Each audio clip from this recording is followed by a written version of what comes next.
How have you seen the Jewish community in Dallas grow? I think it's vibrant, and I think it's very good. I'm very pleased with what I see. I'm very Jewish. I'm into all sorts of Jewish things. Mm-hmm. I raise money for the Federation, et cetera, et cetera, et cetera. And I'm looking, and just like today when I pulled into the parking lot, it's filled because they're having Maccabi here. You know, and I didn't know what it was, but I asked somebody. And I have a very positive feeling, and it's one of the reasons I'm glad I'm here. You know, is there an organization in particular that you're really... Federation. Federation? Yes, I'm very active in Federation. Yeah. What are some of the goals of the Federation? To create more Jewish lives, and of course to raise money for Israel, and to acquaint people who don't know about Israel. I mean, I think it's really the best umbrella organization, and I'm always sad to hear people who are anti Federation. I think it's stupid. Yeah. They're the ones that are researching and giving the money in the right places, and I think they do a heck of a job.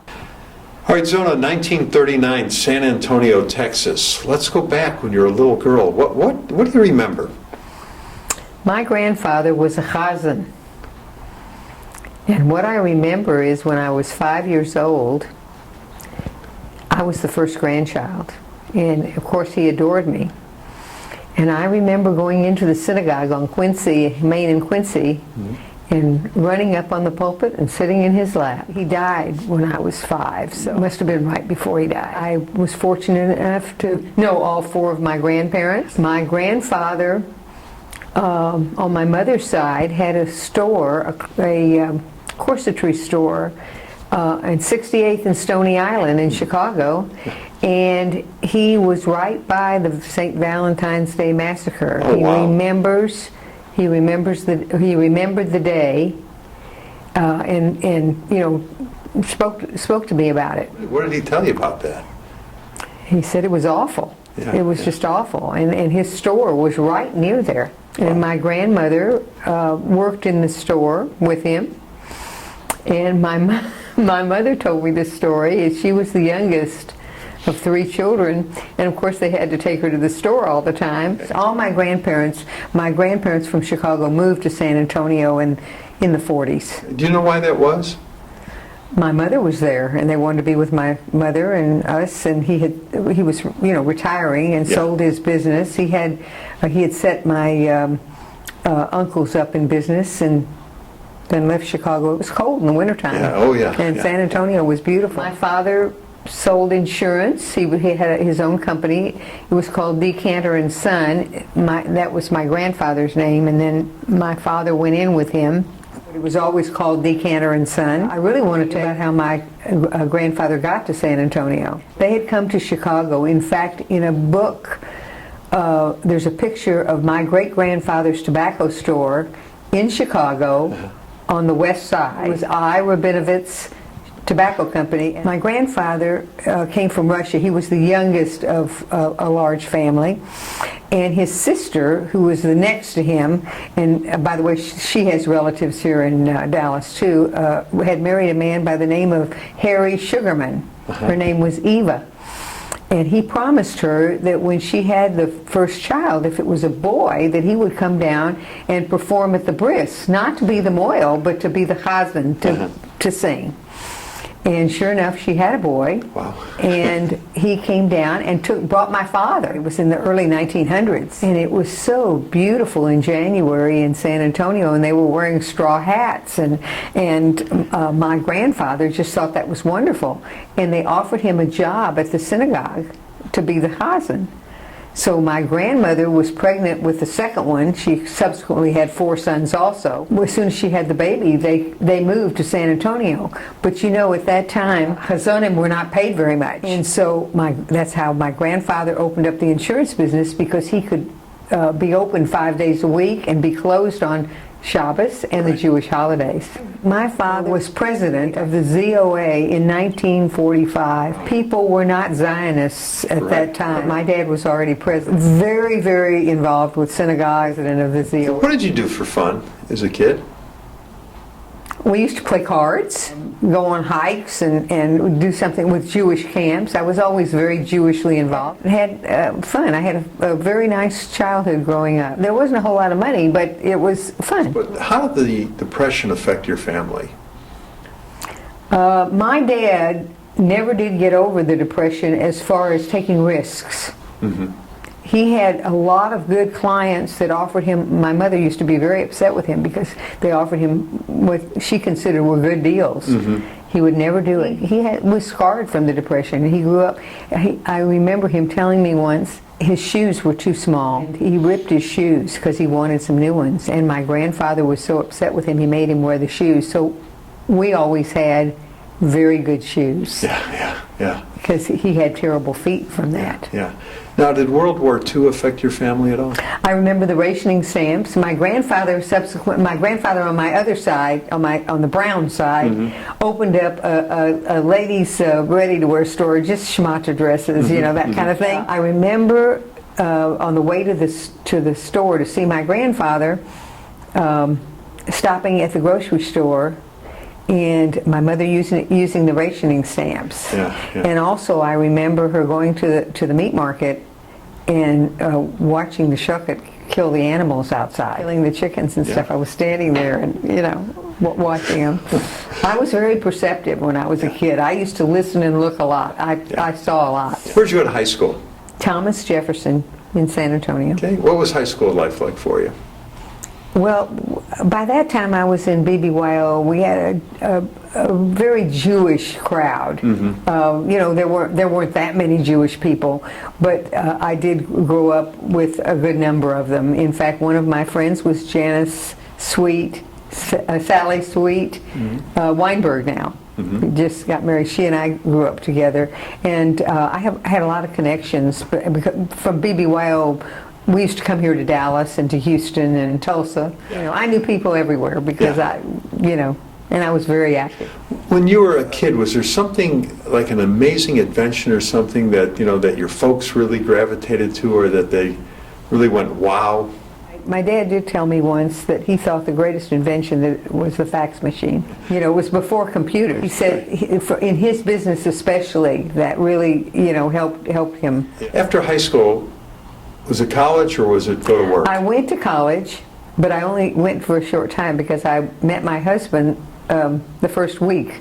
Mm-hmm. And so I went one semester, and then I was going to go back and finish, and we were going to be married in the early summer. When the semester ended, Barry and my mother and father and I went to Des Moines, and I didn't know it, but my mother had a thing, and she said, I want to meet this family. I was young. I was 17 years old. Yeah. She says, I want to meet this family. And usually the grooms come to call on the bride, but she was going. So who was in Des Moines, though? Barry's parents and his family. So we went to Des Moines, and we had a very eventful trip. The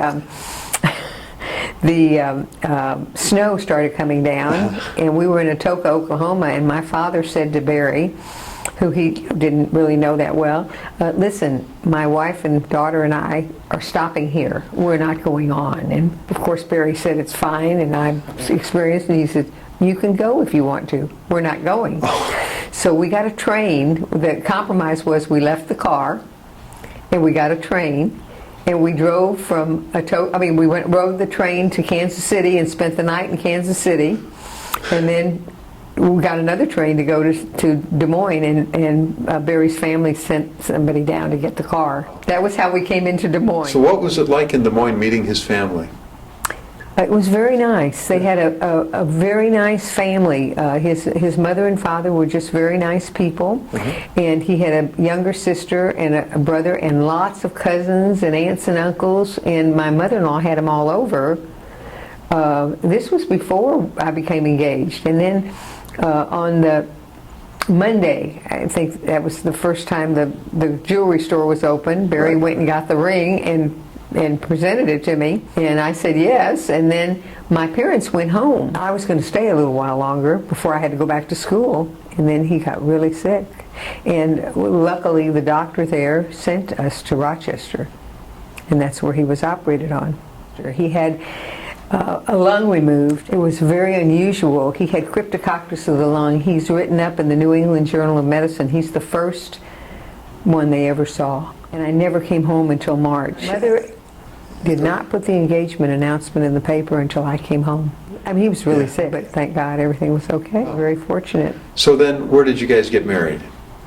San Antonio. In San Antonio? We had about 1,500 people at our wedding. My dad, of course, all his clients and everybody. It was at the synagogue, and at that time it was a lovely affair. It doesn't compare to what they do now, but it was a very lovely affair. So how long of a time period, how long was Barry? I met him in September, and then we were married in June. Okay. And I got engaged in January. But he had been fully recovered at that point. Yeah, he was recovered, but that was some surgery 50 some odd years ago, and he weighed about 140 pounds when I married him. You guys got married, and he was still not feeling 100%. Well, we went on honeymoon, and he came back and he went to work. We were in the furniture and appliance business at that time, and they worked very hard. Those people worked very, very hard. And then eventually his brother came in, and you know, his father died a few years later. He was not a well man, and we were in the top 100 in the country, which was something for Des Moines, Iowa. Now, what was it that brought you guys to Dallas, though?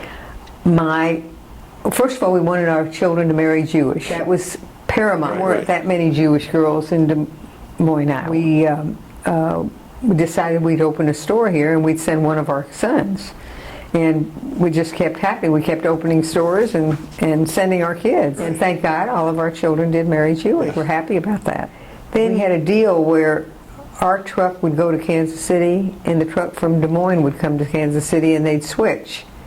Well, when we had that terrible 100-year flood, everything was wiped out and in the warehouse. So in '95, when you start over, what do you guys do now? We started over in the high-end electronics business, Star Power. Our son David, the third one, had this dream of a high-end where we were doing media rooms, and we weren't just selling TV sets. We had 4 sons, and my husband spoke to them at the time, and he said, look, everybody's free to go their own way now.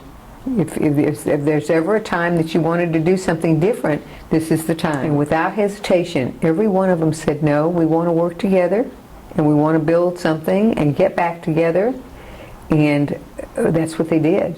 They worked day and night. We set up headquarters in our house. In our dining room became the work area.